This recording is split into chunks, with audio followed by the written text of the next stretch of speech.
Olá, meu nome é José Guilherme Almeida, faço parte da CIA Dança e Vida do Rio de Janeiro.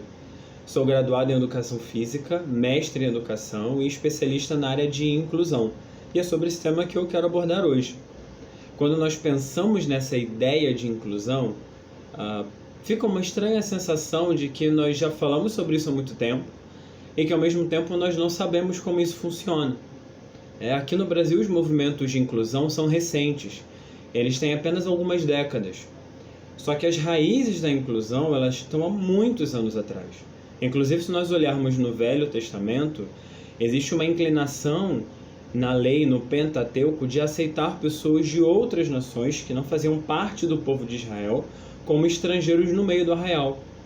Geralmente uma condição era exigida, que as pessoas seguissem a lei de Deus. Agora, se nós olharmos para o Novo Testamento, Jesus ele escancara esse conceito e ele promove a inclusão em todos os sentidos. Jesus ele caminhava com os menos favorecidos e com os excluídos sociais. Nós temos passagens onde Jesus é relatado comendo com publicanos, conversando com samaritanos, curando pessoas com deficiência, pregando para pobres e para ricos. Jesus ele estruturava o seu pensamento sobre o conceito de equidade. Na Bíblia diz que todos nós pecamos perante Deus e por isso estamos afastados dele graças à consequência do pecado. Jesus ele veio como mediador para salvar todo aquele que nele crê.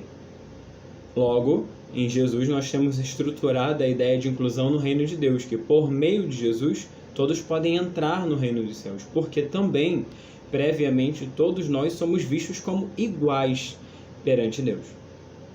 Em Jesus, todos esses rótulos, todas essas diferenças sociais, elas simplesmente desaparecem. Porque não importa se eu sou negro, mulher, pobre, deficiente, prostituta, ou seja lá o rótulo de preconceito que nós temos atualmente. Porque Deus vê o coração. E Jesus salva aquele que crê nele, independente de quem essa pessoa era na sua vida pregressa ou vai continuar sendo após cristã. Porque, por exemplo, uma prostituta ela tem uma conduta que não é condizente com o cristianismo. Um negro, ao se converter, vai continuar sendo negro. Uma mulher, ao se converter, vai continuar sendo mulher. Uma pessoa com deficiência, ao se converter, provavelmente ela vai continuar tendo sua deficiência. Deus pode curá-la? Pode, mas não é uma obrigação.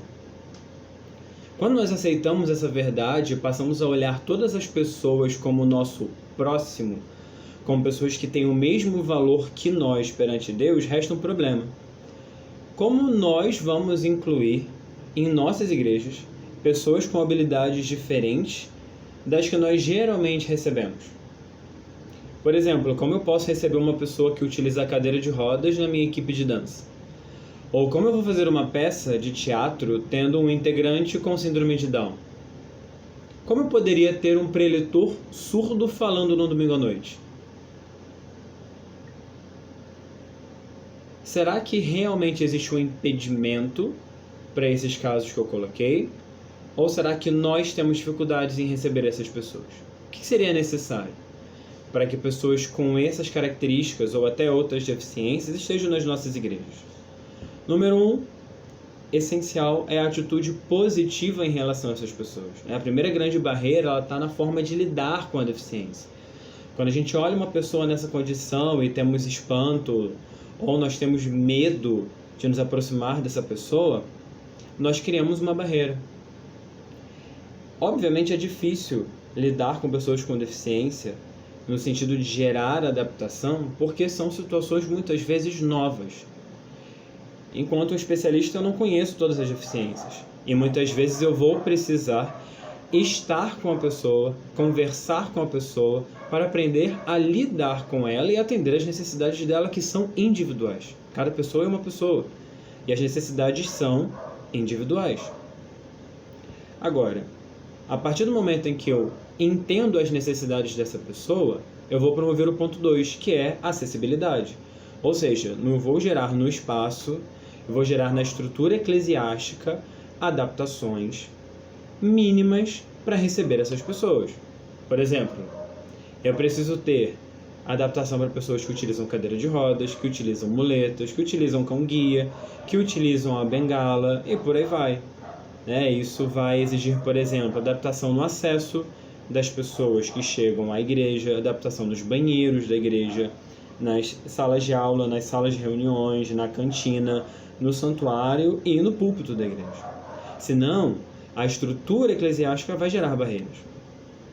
Pode ser que você nunca tenha passado por situações ou problemas como esse. Muitas vezes eles não são comuns na nossa realidade. E não são comuns porque as pessoas com deficiência costumam não encontrar abertura para trabalhar nas nossas igrejas. Geralmente nós estamos tão acostumados com o nosso jeito de fazer as coisas que não pensamos em como poderíamos criar caminhos ou oportunidades para que essas pessoas com deficiência ou condições diferenciadas estejam no nosso meio. Mas pense bem, será que Jesus criaria uma igreja onde alguns grupos de pessoas não conseguissem fazer parte dela? Bom, inclusão é uma responsabilidade de todo mundo. É uma responsabilidade minha e sua. Somos nós que criamos a igreja. Somos nós que fazemos a igreja, porque nós somos a igreja. Portanto, nós podemos também adaptá-la a todas as pessoas que merecem e devem receber o Evangelho. Então, eu te desafio, não tenha medo. Jesus já fez a parte principal. Agora faça a sua.